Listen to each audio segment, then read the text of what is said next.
Hey everyone, Curse Deck Builder here, making our way to 10,000 decks assisted. And here we are with a Ratadrabik of Urborg Legends Matters deck.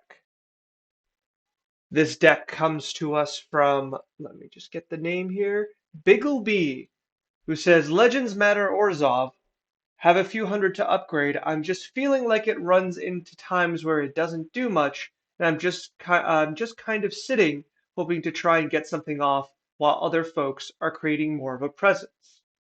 I have Vampiric and Demonic Tutor, just not in the deck, hoping it can be built without needing them to use them to play at a higher power tables. All right, thank you for the deck list. And before we get in here, as always, this deck list is in the YouTube video description below. I highly recommend that if you're watching or listening, that you take out the deck list, take a look yourself, make some conclusions on what you would change or what you notice first, and then after that, see if I agree with you. And if you think of things I don't, please put it in the video description, sorry, the comments below, as together we can make the deck much better. So what is Ratadrabik and what is Legendary's matter in these colors? So Ratadrabik is a 3 mana 4 mana 3/3 zombie wizard, vigilance ward 2. Other zombies you control have vigilance. And then the main text that says, whenever another legendary creature you control dies, create a token that's a copy of that creature, except for it's not legendary and it's a 2/2 black zombie in addition to its other colors and types. So the main appeal of Ratadrabik is that you get to convert your creatures into non-legend. Your legendary creatures become non-legendary tokens. That's it, and we're gonna see what we can do with that. So first things first, we're gonna go and look at our curve. Our curve is pretty nice. There's at least 3 spells that are 7 mana. Those would be Shieldred, Elish Norn, and Primeval's Glorious Rebirth. But otherwise, the deck is pretty solid. Whether or not we want to take these 2 cards out, we will get back to because they're very much on theme and they are very much some of the strongest cards in the deck. So we may have to examine them with a critical eye and see what we can do to ensure they stay in the deck. So what are we doing with Ratadrabik? And what are we doing with Ratadrabik that another Legendary Matters commander doesn't do better? Uh, that's going to be my overall question because the main idea this is going to fall into is that we have very few payoffs for legendaries in Orzhov colors. I would say the main one is Primeval's Glorious Rebirth, which says that you return all legendary permanents from your graveyard to the battlefield, with the caveat that you need at least 1 legendary creature in play. And Urza's Ruinous Blast, which is also legendary sorcery, so it also needs a legendary creature or planeswalker. And it says you exile on all non-legendary permanents. Those are the strongest abilities by far that are just natively in our deck. But the main thing that we have going for us is Ratadrabik. So how do we use Ratadrabik and how do we maximize on its ability? Well, a few things come to mind. The first thing is we okay, I'm going to get the bad one out of the way. We could play an aristocrat strategy. Each of our legendary creatures get to die twice. I don't think that's the direction we want to go into. I think the direction that we want is the fact that once our legendary creatures die, they become tokens and they become non-legendary tokens. And through that exchange, they become much more malleable. Now, this means we can clone them, which unfortunately is very difficult to do in these colors, but it also means that we can, it's not propagate. What is our token copying thing? I'm trying to remember. Create copy token. Populate, right? I think it's populate. Uh, say Oracle populate. Yes, populate.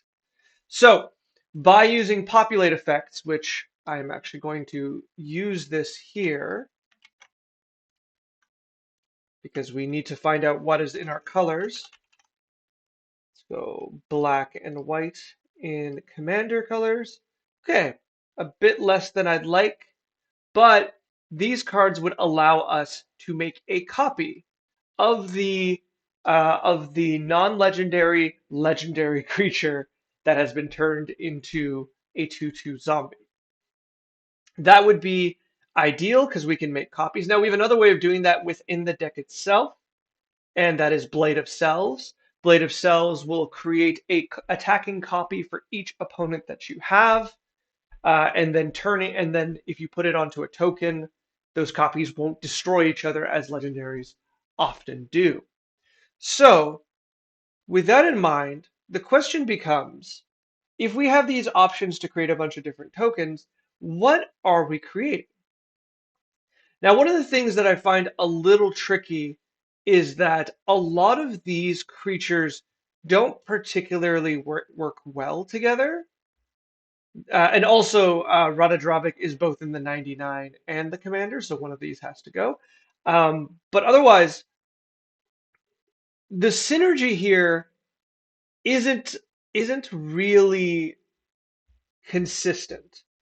We have some that make a lot of sense. Like if we go through, and I think this is what we'll do. We're gonna go through the legendaries and we're gonna see what we can cut, what we can add, and what directions to go into.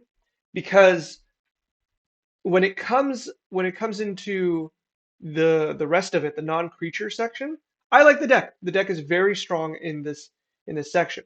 I like that it's got a large amount of ramp. It has Mox Amber because it gets to play that. It has good reanimation, good draw, Smothering Tides in here. We have tutors, we have reanimation, we have board clears, we have direct removal. This is all fine. If you've seen my other videos, I mention that often when players are trying to strengthen a deck where the main creature-based theme isn't what we would consider to be very strong, the rest of the deck will be strengthened to accommodate. And I think that's the case here. That's what's happened here, is that the rest of the deck is very strong, but the meat and potatoes is a little weaker. But we can fix that because this isn't far from this deck has a lot of cards that I intrinsically use in black and white, and so we just need to adjust to make sure that the legendaries we're playing are the best that we could be playing, and that you know, there isn't anything we're missing, or there isn't legendaries that we're playing that go against our plan. And so, what is our plan? Well, right now our plan is a little messy, but I'm gonna put three types of legendaries onto the forefront of cards that we want. Primarily, the first type of legendaries is just good legendaries. A legendary in black and white that is just unanimously strong, that you don't need to work around, and that if they die, they will return to play as a token, which is troublesome for your opponents, making it difficult to deal with. As a reminder that if someone board clears with Ratadrabik in play, Ratadrabik will see those creatures die and you will still get the tokens. So with Ratadrabik, you are actually kind of board clear proof as long as it's not like an exile board clear.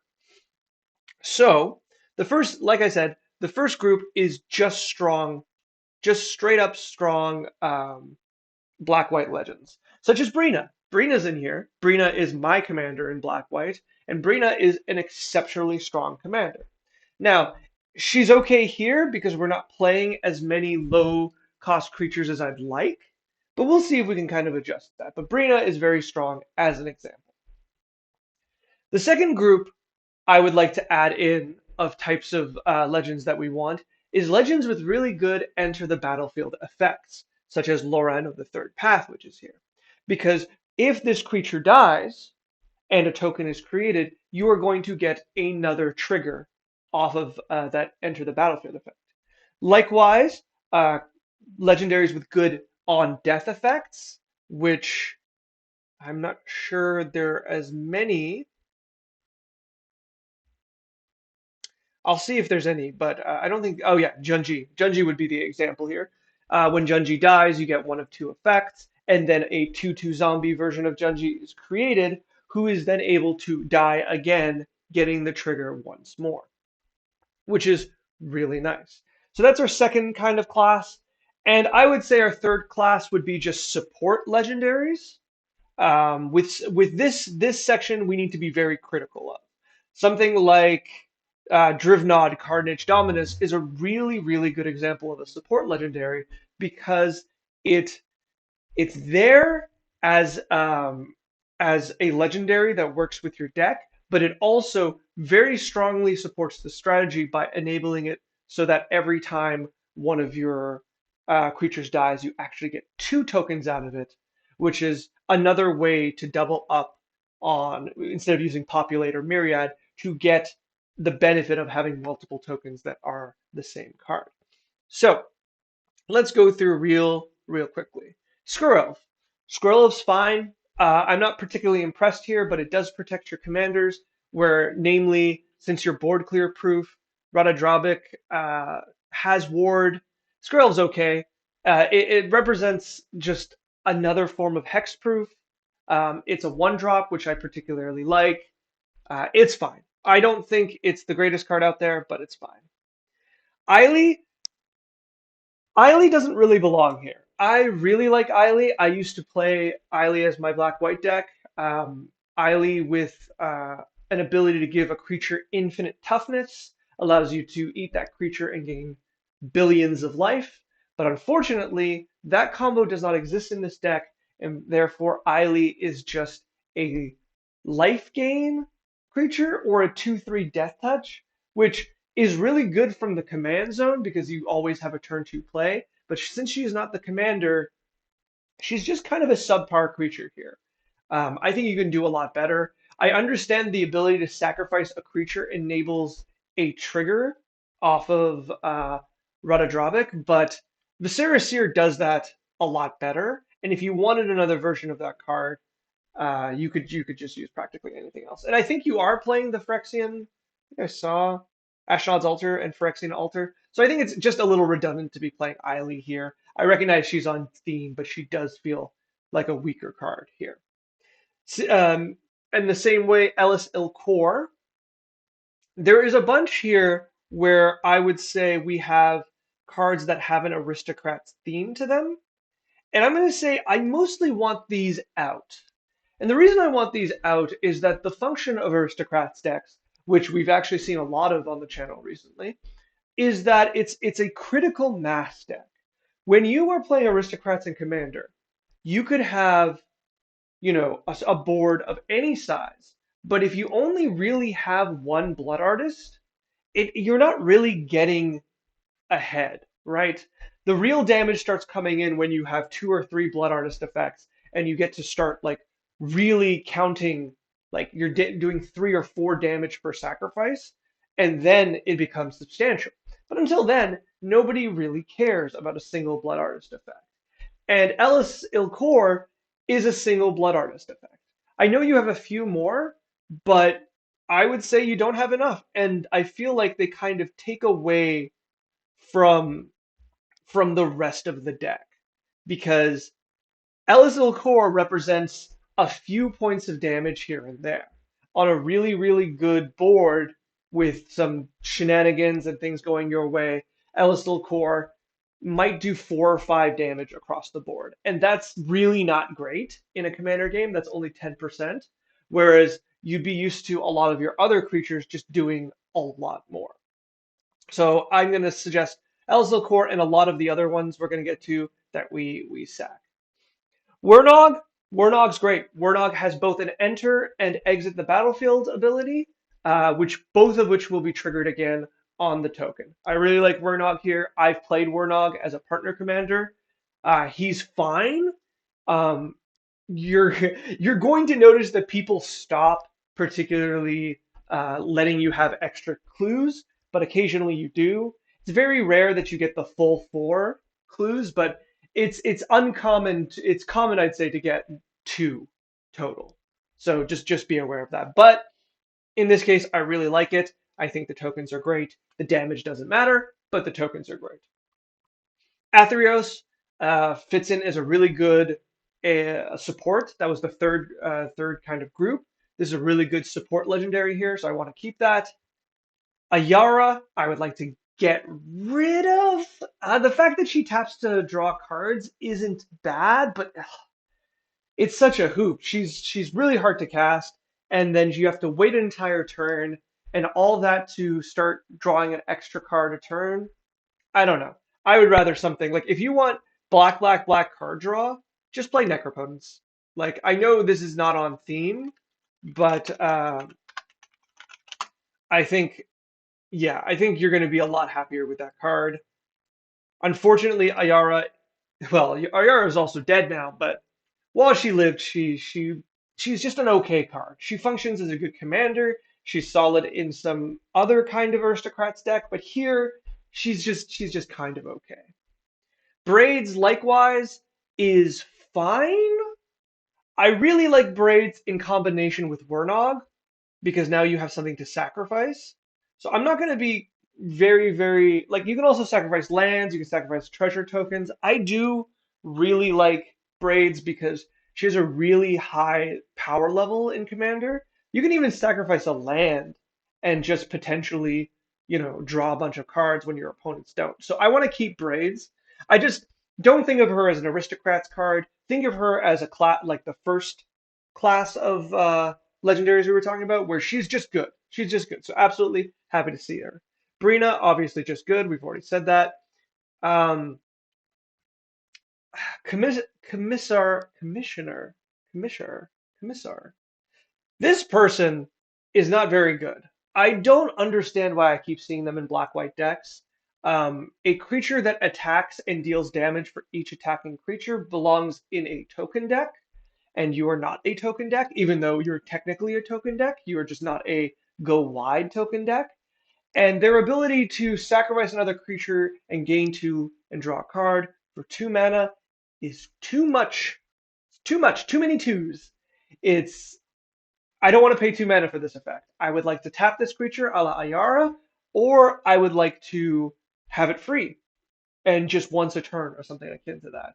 This is unfortunately not very good. I cannot imagine situations where you are attacking very often. I would like to lose this card because I don't think the first part's going to trigger, and for the second part, I don't know when you're going to have the mana to do this. You kind of have to play out something every turn. Like you said, you're feeling like you're falling behind on board, and so because of that, I would like you to not have to hold up mana. So we'll toss this. Gix is fine. We're gonna come back. I'm gonna maybe suggest one or two low mana creatures here, um, because Gix is fine, but Gix needs you to have a board.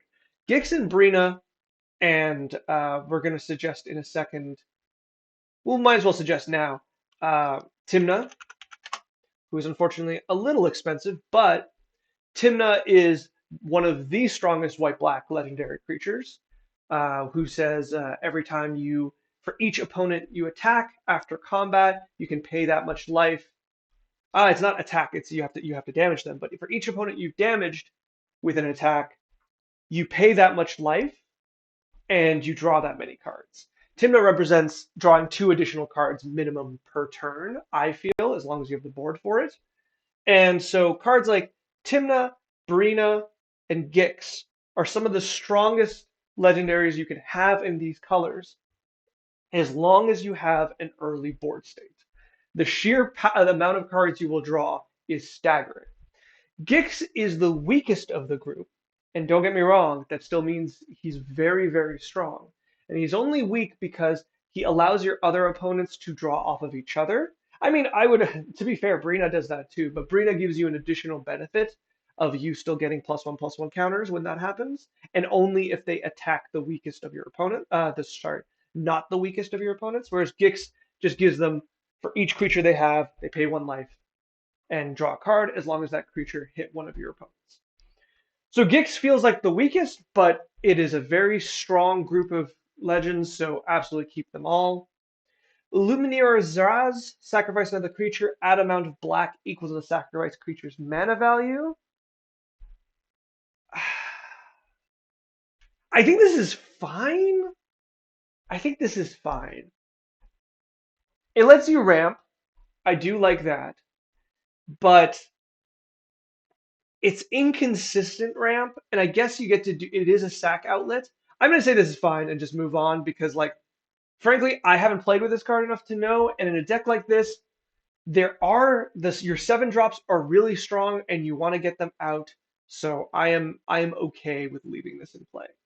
I think it's particularly slow, but hmm, it could be really strong. Kumbal Spine. Kumbal is a very good, straightforward legendary card, and I think that's fine. His value will be dependent on the play group you have. Loron is fine. We've already talked about her. Yeheni is not very good here because though she is a free sacrifice outlet, oh sorry, they are a free sacrifice outlet. They also aren't very good. They're very good as a commander because you can use them to helm a more aggressive aristocrats deck. But here they don't really do much. They don't get big. They do get big, but it's not like you're pressuring your opponent's board state with a bunch of innocent blood effects. So therefore, Yeheni is just going to be okay and eat your other creatures and then probably die inevitably anyways. I don't really think they're strong here, so I'd like them out. Gisa likewise. Um, Likewise, I don't think really belongs here. Gisa feels strong, but without adequate pressure on your opponent's creatures, all that's going to happen is a stalemate on combat.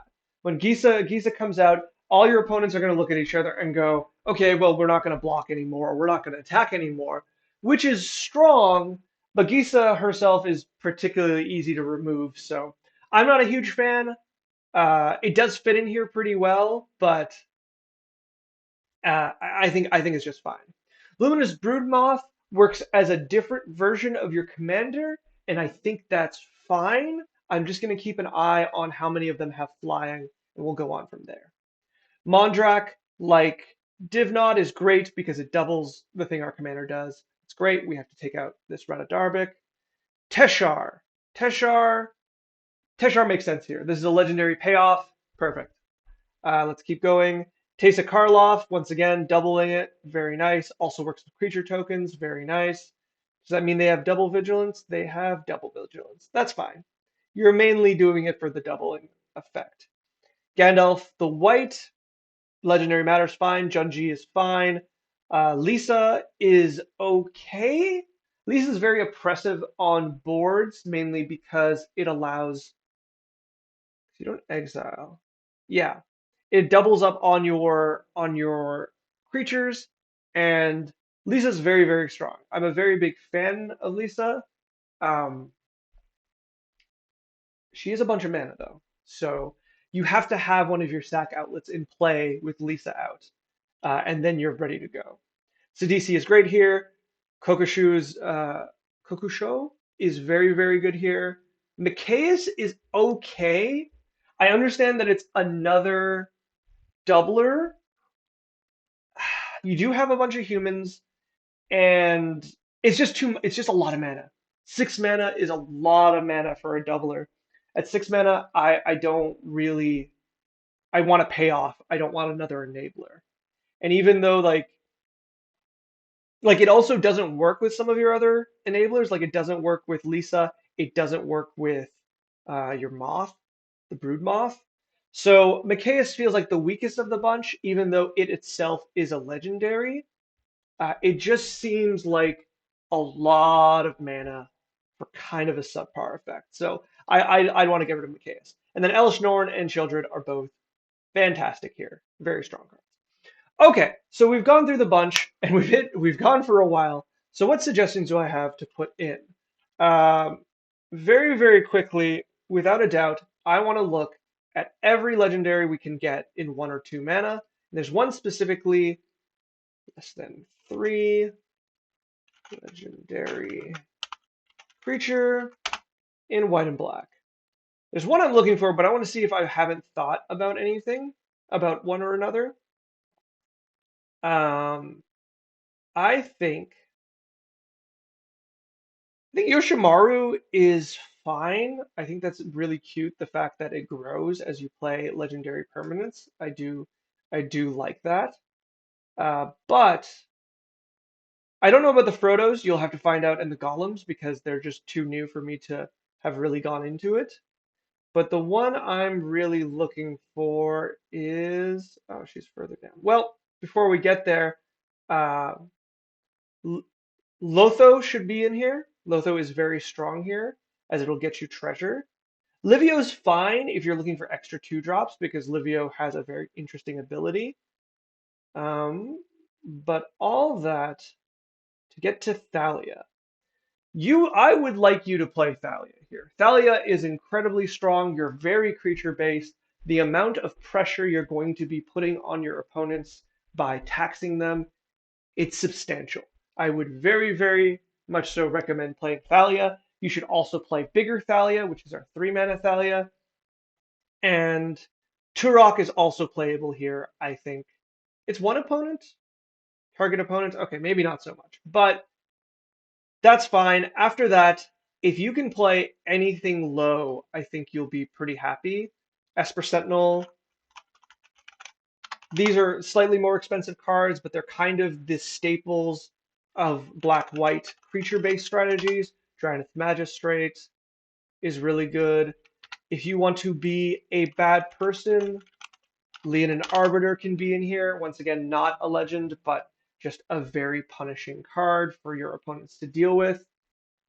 Um, in black white, a lot of what we call hate bears, which are creatures like Kumbal that will punish opponents for trying to play the game normally, are really, really good because they tend to be creatures, and because they're creatures, they can attack, and because they're creatures, they get to die twice if they're legends, though they're not all. So Thalia is a fantastic one that you should be playing. Thalia Heretic Cathar is also very, very strong.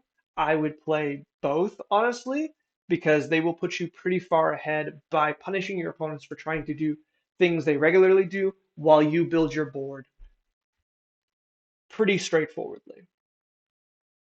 Also, I would suggest, and this is something I'll try to finish on, is that Elish Norn should be your win condition.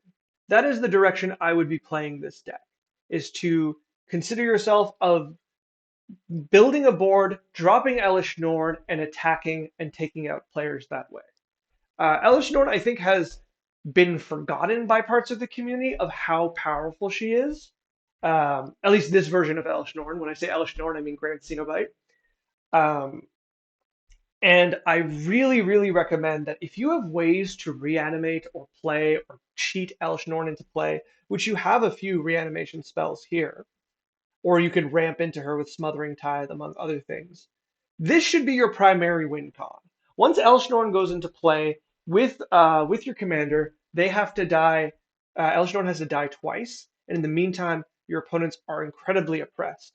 And if Elshnorn dies and you get 2 copies with a number of different effects that you have, that's game winning. That's -4/-4 across the board for your opponents, and +4/+4 across your board. Each Elish Norn becomes a 4/4 because they only get +2/+2 because they see themselves. But still, with a decent board, you should be 1 or 2 attacks away from winning. With that, I will say my final suggestion, as you are a deck that is winning through combat in white, Akroma's Will is an incredibly powerful card that basically allows you to attack with no fear into 1 or more opponents and defeating them. Gaining double strike and protection from all colors is all you really need, and with even one Elish Norn out, that should be lethal right there for your opponents. So I hope these kind of directions help. I know I've kind of told you to cut more than I've told you to add. The rest of your deck is very, very strong. I think you just need to be a little pickier with your legends because some of your legends, I'm going to use Alistair Core as an example, aren't really doing enough on this board on this kind of deck. And it can feel like if you're dropping Alistair Core as your turn two play, yeah, it would probably feel like you're not developing your board versus your opponents because you're not. You're playing a creature whose only relevant text is that they're legendary, really. Whereas if you were playing Thalia, Guardian of Thraben instead, you would feel the difference on the board. As I often say, if you play Thalia and you're unsure of Thalia's strength, just keep a tally of how many times her tax triggers, and then use that to count up exactly how much extra mana your opponent had to pay in the game. And if unless she gets removed instantly, it's a lot of mana. One more thing I will say, I keep coming back. Feign death effects here might be pretty good. You have a lot of sacrifice effects, and you have a lot of ways to buy back your creatures. And Feign Death works in addition to your commander's effect. It doesn't interfere with it. So that is a way to get two versions of your legendary creature in play. One being the legend, the other being the token. That would be another direction to go into. Otherwise, the final thing I'm going to say is that if you find yourself kind of stuck on this deck, ooh, Kethis, you might have to start looking to a third color. Kethis is one of them, and I'm pretty sure the other one that I like is the Mardu. Trying to remember its name. It is not Dahada. It is Shanid. These are kind of just more, you're just gaining a color. They'll give you more legendaries to play with, and they both benefit playing legendaries. I like Kethis a little more because Kethis represents a bit of a combo situation and reanimation. However, that's up to you. I really do like Radabrat. How do I pronounce this guy's name again? Ratadrabik. Um, if you can get those tokens working, the commander is very strong. Whew, we've gone on for some while. I hope this has been helpful. I do like the deck idea. I can see that it needs a little bit of adjustments, and after which I think it'll start to feel better.